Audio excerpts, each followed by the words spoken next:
UP के आगरा जिले के खंदौली थाने में तैनात शहीद हुए दरोगा प्रशांत कुमार यादव के पार्थिव शरीर को गुरुवार सुबह पुलिस लाइन में डीएम, एडीजी, आईजी व एसएसपी जनप्रतिनिधियों समेत अन्य आला अधिकारियों ने सलामी दी और श्रद्धांजलि अर्पित की। इसके बाद परिजन दरोगा के पार्थिव शरीर को अंतिम संस्कार के लिए बुलंदशहर के पैतृक गांव छतारी लेकर रवाना हो गए। उनके साथ आगरा पुलिस भी गई है। इस मौके पर आईजी ने फरार हत्यारोपी विश्वनाथ पर 50,000 का इनाम घोषित कर दिया है। निरीक्षक प्रशांत कुमार का पार्थिव शरीर पोस्टमार्टम के बाद गुरुवार की सुबह करीब 8 बजे पुलिस लाइन पहुंचा। ADG Rajeev Krishna, IG range A Satish Ganesh, SSP Bablu Kumar, DM प्रभुएन Singh, SP city Botre Rohan Pramod, SP ग्रामीण सत्यजीत गुप्ता समेत कई आला अधिकारियों ने शहीद पुलिस अधिकारी प्रशांत कुमार को सलामी दी। इस गमगीन माहौल में राज्य मंत्री डॉक्टर जीएस धर्मेश, विधायक राम प्रताप सिंह चौहान ने भी शहीद को श्रद्धांजलि अर्पित की। इसके साथ ही शहीद के परिजनों को आर्थिक सहायता का चेक दिया गया। इसके बाद परिजन प्रशांत के पार्थिव शरीर को लेकर बुलंदशहर के पैतृक गांव छतारी रवाना हो गए। थाना खंदौली के अंतर्गत ये दो भाइयों का आलू का विवाद था, उसको सुलझाने के लिए मौके पर प्रशांत कुमार यादव अपने कुछ पुलिसकर्मियों के साथ मौके पर पहुंचे थे।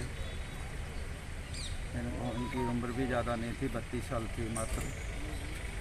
उसमें से पहले से तमंचा लेकर के खड़े एक भाई ने मौके पर उस पर गोली चला दी कि गोली गर्दन में लगी और उनकी ये हत्या हो गई। ये सबसे बड़ी दुखद और हृदय विदारक ये घटना है। मैं परिवारजनों के प्रति संवेदना और प्रशांत कुमार यादव को श्रद्धांजलि अर्पित करता हूँ उत्तर प्रदेश सरकार की तरफ से।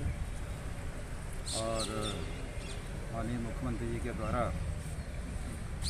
50 लाख की जो घोषणा की थी, उसमें 40 लाख रुपए उनकी पत्नी रेनू के नाम और बाकी अन्य पिताजी या माताजी जो भी हैं परिवारजन उनके नाम 10 लाख रुपए दी गई है। चेक्स प्रदान कर दिए हैं। और जहाँ तक अपराधियों का प्रश्न है, जो अपराधी है उसका प्रश्न है, उसके लिए ऑलरेडी कई टीमें लगी हुई हैं। रात भर में काफ़ी उसमें प्रोग्रेस हुई है। रात भर में कुछ सूत्र मिले हैं हमको और मुझे पूरा विश्वास है अपनी टीमों के ऊपर बहुत जल्दी ही हम लोग उसमें जो कार्रवाई करनी है कड़ी कार्रवाई करेंगे। सर, कल परिवार वालों में कुछ नाराजगी थी कि ऐसों के खिलाफ भी कार्रवाई होनी चाहिए, क्योंकि कहीं ना कहीं थोड़ा सा होता है। तो परिवार वालों का